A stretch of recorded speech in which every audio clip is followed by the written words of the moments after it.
자, 그렇다면 우리 허 부장님 이슈를 좀 들어봐야 될 것 같은데 부장님 오늘 장에서 어떤 이슈 준비해 주셨어요? 주제는 2차 전지를 좀 말씀을 드리려고 선정을 했고요. 네. 주제에 대해서 말씀을 드리기 전에 시장에 대한 이야기 늘 말씀을 드리고 있고 보여드리고 있는 차트입니다. 코스피와 코스닥을 주봉으로 놓고서 9월 중순부터 이 모습대로 말씀을 좀 드려왔고요. 이 추세 흐름을 크게 이탈하지 않는 한 지지가 나올 수 있습니다라는 말씀을 드려왔고요. 12월 초부터 금융투자의 매수 규모와 그리고 배당 날일부터 오늘까지의 금융투자의 매도 규모를 보면 코스피 5조 원, 코스닥 1조 5천억 원을 매수를 하였고 오늘까지 매도 규모는 코스피가 5조 9,400억 원을 넘어갔고요. 코스닥은 이제 1조 원을 바라보고 있습니다. 그래서 이러한 금융투자의 매도와 개인의 매수, 이 수급 싸움에 있어서는 마무리 국면에 접어들었다라고 좀 보실 수 있을 텐데 미국에서부터 이제 고용 지표들이 나오면서 시장들이 한 번 더 꺾였습니다. 그 중에서도 3월 금리 인상 확률이 56.5%에서 불과 일주일도 채 되지 않은 사이에 73.3%로 73.4%로 오르는 모습들이 좀 나왔기 때문에 우리나라뿐만 아니라 기술주, 성장주 이런 이야기들이 다시 한번 시장으로 나오면서 코스닥도 누르고 우리 시장도 좀 누르는 그런 흐름들이 좀 나왔습니다. 네. 이 중에서도 제가 오늘 노란톡 오픈 채팅방에서도 말씀을 드렸지만 저는 장단기 금리 차를 예의주시하고 있습니다라는 이야기를 누누이 반복해서 좀 말씀을 드리는데 네. 장단기 금리 차가 마이너스 국면에 들어서지만 않는다면 시장에서 제가 보여드리고 있는 이 차트 추세선으로 보여드리고 있는 지수의 우상향 흐름은 크게 훼손되지 않을 수 있습니다라는 말씀을 드리고 있고요. 고용 지표가 잘 나오면 경기 회복으로 가는구나. 그러면 연준이 금리 인상 그리고 거기에 이어서 양적 긴축이라는 것들을 좀 더 빨리 하지 않을까라는 우려도 있지만 지난주 산업부 발제를 통해서 말씀을 드렸듯이 장기 금리의 상승은 너무 부정적인 것뿐만 아니라 경기 회복에 대한 자신감들이 좀 묻어나는 부분도 있다라는 것들을 좀 본다면 이러한 한 차례 홍역을 겪고 나면 시장은 처음에는 장기 금리가 올라가니까 기술주들의 하락을 불러일으킨다의 포인트, 방점을 찍어서 시장을 누릅니다.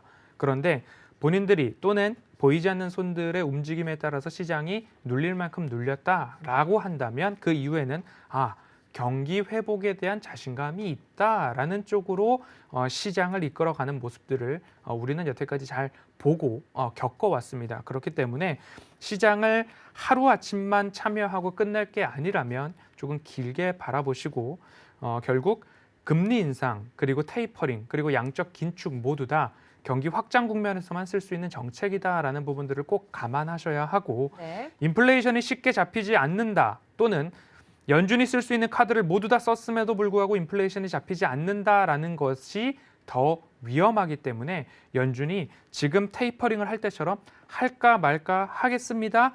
이제 할 겁니다. 진짜로 할 거예요. 라고 테이퍼링에 대해서 우리 시장에 계속적으로 시그널을 줬던 것처럼 이제는 그것이 금리 인상 그리고 양적 긴축 이런 쪽으로 하겠습니다. 할 수 있습니다. 할 것입니다. 이런 이야기들이 지속적으로 나온다라는 정도의 뷰로 시장을 보시는 게 장기적으로 보시는 게 좀 좋지 않나라는 말씀을 드리면서 네. 이번 주에 부정적인 것들이 확대될 수 있는 이야기들이 좀 더 많습니다. 네. 예를 들면 파월 연준 의장의 청문회가 있다던가 각 은행들, 연준 위원들의 발언들도 하나하나 이어지고 있습니다. 그러면 결국 시장에 돌아올 것은 비둘기보다는 매가 많아진 상황이고 그러면 금리 인상 빨리 하겠구나. 양적 긴축도 더 드라이브가 걸릴 수 있구나. 시장에 압박을 줄 수 있는 시그널들이 더 많이 나올 여지가 많습니다.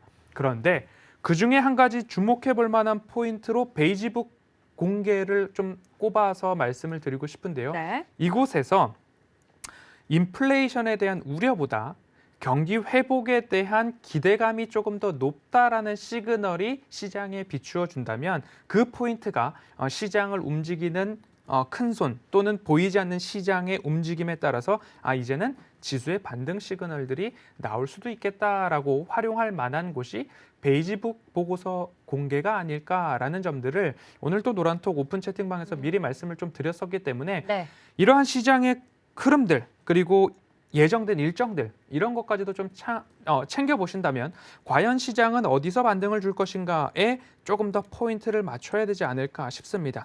시장이 2970 코스피를 깨고 2940을 깨고 그러면 자연스럽게 2900을 한 번 더 테스트할 수 있겠구나라는 좀 너그러운 마음으로 시장을 보셔야지 네. 2970 깼구나, 40 깼구나, 30이 깨졌구나, 20이 깨졌구나, 2900도 왕창 깨고 내려가겠구나 라는 그런 두려움만으로 시장을 보신다면 저가에 매도하고 고가에 매수하는 얼토당토않는 반대의 매매를 하실 수 있기 때문에 그런 부분 좀 주의를 하셔야 된다라고 말씀을 드리고 싶고요. 수급적으로 2차 전지를 가지고 온 이유는 LG에너지솔루션의 상장이 앞두고 있기 때문입니다. 기관 수요 예측부터 시작을 해서 이번 주에 시작이 될 예정이고요. 다음 주에 일반 공모 청약 참여가 있죠. 이러한 부분들을 챙겨보았을 때 워낙 공모 규모뿐만 아니라 시총 규모가 크기 때문에 시장에 자금이 쏠릴 수밖에 없습니다. 그리고 사모펀드뿐만 아니라 기관 자금들의 모두가 이제 에너지 솔루션을 담아야 되기 때문에 그 자금을 마련하기 위해서 우리 시장의 수급 꼬임이 굉장히 심하게 이어지고 있다라는 점까지도 좀 살펴보신다면 뭐 때문에 시장이 지금 수급이 꼬이는가를 보시고 그러면 이러한 이벤트들을 소화한 이후에는 다시 시장이 되돌아오겠지라는 생각도 하실 수 있는데 에너지 솔루션은 조금 더 보셔야 되는 이유 중에 하나는 워낙 덩치가 큽니다. 시총 100조를 찍었을 때 우리나라 시총 3위로 바로 올라갈 수 있는 규모고요. 네. 그렇게 된다면 코스피 200 지수에 조기 편입이 될 수 있고 그러면 지수를 추종하는 펀드들은 얼만큼 에너지 솔루션을 담아야 하는가 거기를 계산하기에 바쁩니다. 그러면 담을 만한 현금을 마련해 놓기 위해서 지금 이러한 기관 자금들의 수급 꼬임이 시장에 깊숙하게 나타나고 있다라고 좀 살펴보신다면 시장이 오미크론이다, 델타 바이러스다, 그 둘을 합친 델타크론이다 뭐 이런 이야기들 그리고 미국의 고용 보고서에 따라서 시장 기술주가 더 낙폭을 확대할 것이다.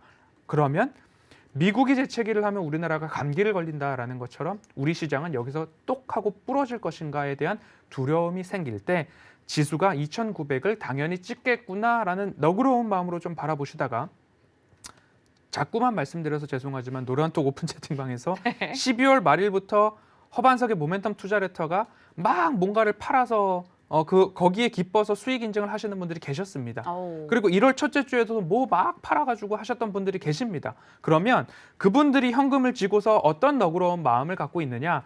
시장 2,900 한번 찍어라. 나는 거기서 두려움 속에서 용기를 내겠다. 라는 그런 마음가짐을 좀 갖고 있지 않을까라는 부분들을 참고를 해주시고요.